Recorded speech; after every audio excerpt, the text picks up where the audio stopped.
making this video to show you guys how to fill in a spot of drywall that needs to be put in. As you can see, I've put support behind it. That's the number one thing you need, is support for the drywall that you're putting up. No support, you'll get cracking later. All right, real quick, I'm gonna try and make this video as quick as I could for you. As quick as I could for you. And what I had here was an odd shape that the guy put a D-vent inside of this wall, but that's not important. Anyways, I had to fill in this odd shape. What I did real quick, if you guys can capture this shape, there's a piece of paper there. I put two together, laid it against it, ran my fingers along the edges, and I got that shape. That was the quickest way I can capture that shape. I cut it out, put it up against this piece here, and now we're back over here, and I had this big piece, had to fit it in. I tucked it under there. You probably don't have to tuck it as long as you screw it all in, but I did. So this next piece, I split it in two because I couldn't get it in place. As you can see, I made sure just it fits. As long as you got support behind it, you're good. I'm gonna now put a bunch of screws in on this. We're gonna tape it and then putty it, and we should be good to go. If you've never drywall compounded before or put in drywall, it's a process, and you might think, how is that ever gonna look perfectly smooth like this? It will.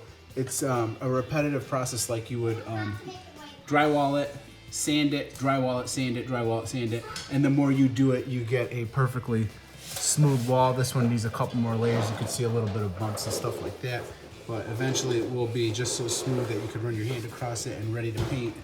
All right, so let's get to the next step. All right, I'm trying to do this with one hand to show you guys the proper way to put this in is don't crack the paper, but put it flush enough where it's deep enough that when you go to compound it, it is deep. Let me see, I'm trying to put the drill down. Bear with me with the shaky video right here. Where'd my screw go? Right here. You see how it's deeper than this, so that drywall can fill into there. That's the plan, and make sure that all your, as long as your support behind it is flush up against the back of the drywall you have here, then this will be also flush. So that's the goal.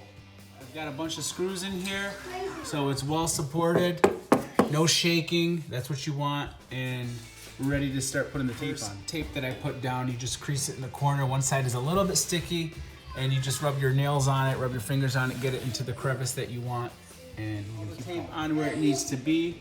And just make sure that you are covering all the cracks. This stuff acts like rebar for concrete, but it's drywall, so it's pretty much what it does. You can see I've got it in my corners and all that. Oh, I actually missed a spot right there. I want to put a piece right there, and next we're gonna put the putty on it. Picking up drywall, you're gonna want one of these, I think they're called spatulas or whatever the heck you call them, putty knife, whatever you want to call it. I got a good size wide one. They come in different sizes, like a 2-inch, 4-inch. This is probably like a 6-inch. Real quick, those only cost about $1. Blue cap, easier to sand, easier to work with. Green cap on your drywall compound, it's a lot harder, a lot stronger material, just a lot harder to work with. Which one do I recommend? I don't know. Obviously, I'm using the blue one. I want to get this done quick and easy. And we're gonna start putting right now up in this area. All right, put my bucket up here, close to where I can get to it. And we're just gonna start shoving it into the cracks. I hope this is all getting on camera. And it is hard working in an area like this. We're not up and down, we're working upside down pretty much. So you're just spreading. This first layer is a sloppy layer. You guys get out of here. What I mean by sloppy layer, it doesn't have to be perfect. Just shove it in and scrape it in as deep as you can. Don't leave it thick. And all you're doing is, when you leave excess on here, especially on the first layer, all you're doing is making a lot more work for you to sand. So shove it in there, wait the next day, and come back and then sand it, and then I'll show you the whole process until we get this thing smooth. You're gonna say this is unbelievable that this wall came out looking that nice when it's done, because I'm going to show you guys how to do it like a professional. There won't be no mistakes as long as you follow what I'm saying and what I'm doing. So shove it in there, shove it in all your cracks. Make sure that there is no shifting, shaking, because all the screws and the support that you have back there, your foundation is the most important thing. I think I said at the beginning. Being that your prep work If it's not perfect, then that's why you got problems. Don't sit here and blame me about it. Okay? So if you can't listen to what I just said, like I said, support behind it is strong and secure. This will be perfect. All right, so here I am shoving it into all these cracks. You got your drywall mesh on there. Let me put my bucket. Coming down here, try to go quick for you guys. Get enough of my putty knife that I think I need. So layer one, not very important to look real pretty, so just give it a second. It will get there. And the only reason I recorded this whole part for beginners who don't know or have never seen this or done this. Also fill in your screw holes. Just wipe it one layer like that. Screw holes usually take about two to three coats, and then they look amazing, where as if they were never there. Because of this, because when you're using mesh on a flat surface, so you got a tiny hair of a hump right here. When we come in on our second layer, you want to go in about maybe 2 or 3 inches away from all the border lines. That way, it just looks amazing and smooth. But that's if I was like really, I'm not trying to do it, but I could do it. But leave like about a few inches and just graze it. That way, it's already covered. But I'm trying to show you guys how to do it as a beginner. So that's why I'm not doing it with. I could probably finish this in 2 coats, 2 or 2 to 3 coats, and I would be done with this. But I'm showing you guys how to do it like a beginner, like I said. So make sure you shove it into those cracks in them corners, and don't stop playing with it until you're happy with it. And right now I'm pretty happy with it. I think I've captured every crack or corner and crevice, and I've shoved it in, and everything looks nice and smooth.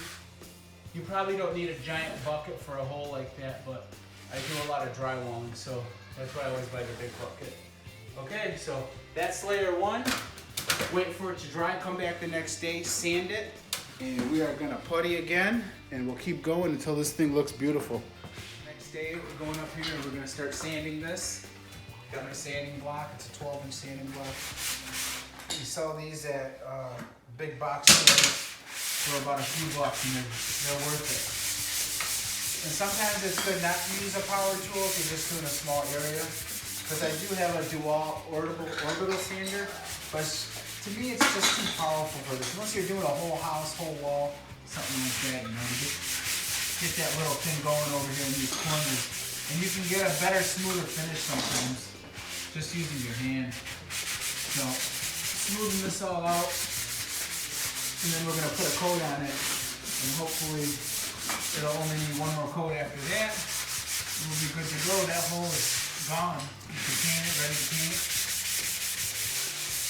Just hitting these areas up. Get the wall nice and smooth. You could just see the outcome coming around. Coming out real nice. I mean, you really can't mess this up. Even if it takes you 4 applications, you'll see there's progress every time. So don't just do it once and then go paint it. You just made a big mistake, because once you paint that hump, if you got a little hump and you paint it, it's nearly impossible to get that out. You pretty much gotta scrape the wall with a razor or something. So get your finish real smooth before you paint. Do not paint until you know the thing looks like glass. Show you guys close up what's going on over here and how it looks. You can see it's almost smooth. I'm ready to put on a second coat. You can still see some of the fabric tape. You can still feel that little layer too, but once I put this other coat on, we should be getting somewhere. Wow. I like to blow the dust off so it doesn't dry up my compound when I put it on. But you can brush it off if you think you need to with like a brush or something. And even if you do start dripping this stuff, it's really easy to get out. I mean, pretty much water is all you need. Sponge and water.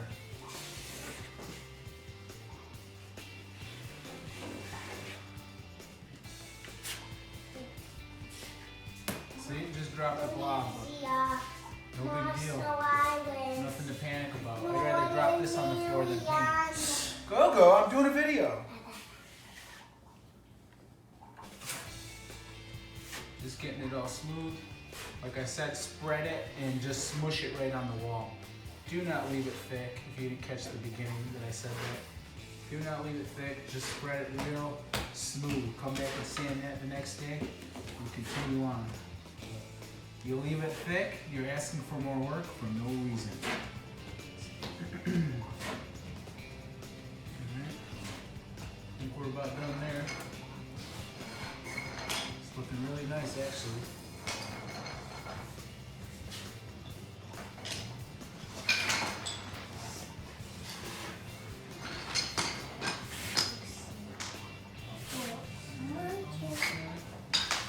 Kids over there singing countries, names of countries. I don't know if making a video and trying to get a little quiet. Not that I care, but sometimes people watch a video and say, shut them stupid kids up, which is just a little rude, I guess. Trying to teach you how to do something. You can just ignore that. If you've ever had kids, you just gotta ignore it sometimes. So I would just naturally block it out. But alright. That looks good to me. I'm going to zoom in on this so you guys can see what's going on. And I think one more coat on this and we're good to go. Let me crawl up here real quick. Climbing up a ladder for you guys. Alright, so you can see what's going on. I'll try to do it real close. You can see what's happening. It's looking good. I did sand it one more time. I don't have enough video footage for YouTube to show you guys how to sand it, which you guys already know how to do anyways. You saw me do it previously 3 times, but one more coat and this one is going to be done. And I'll show you a close-up of what it looks like when it is complete. Right here real quick in about 30 seconds. Obviously you have to wait for it to dry before you can paint it. And you can go over it one more time with the sandpaper at the end of this, and this hole will be complete and you'll have a perfectly brand new wall. Just follow the steps in my video. Yeah, I didn't want the video to go to 15 minutes because YouTube won't allow me to play it for some reason. Don't know exactly why.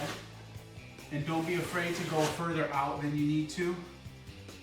Going further out hides any imperfections that may be there, but you're not going to have any if you follow the videos, or the steps, should I say. So, just like I said, don't leave any excess and just push real hard. A lot less sanding work for you guys to do. I'm trying to keep my big head out of the video there, so you guys don't say, hey, your head's in the way. But we are in a corner, it's hard for me to move that big head out of my way, or out of your way. Alright, so I'm just going to clean all this off. Clean what I mean by that, by scraping it all off. And then I'm going to show you guys how it looks close up. So, after that's sanded one more time, that is ready to paint. Let's go up real close right here. Oops.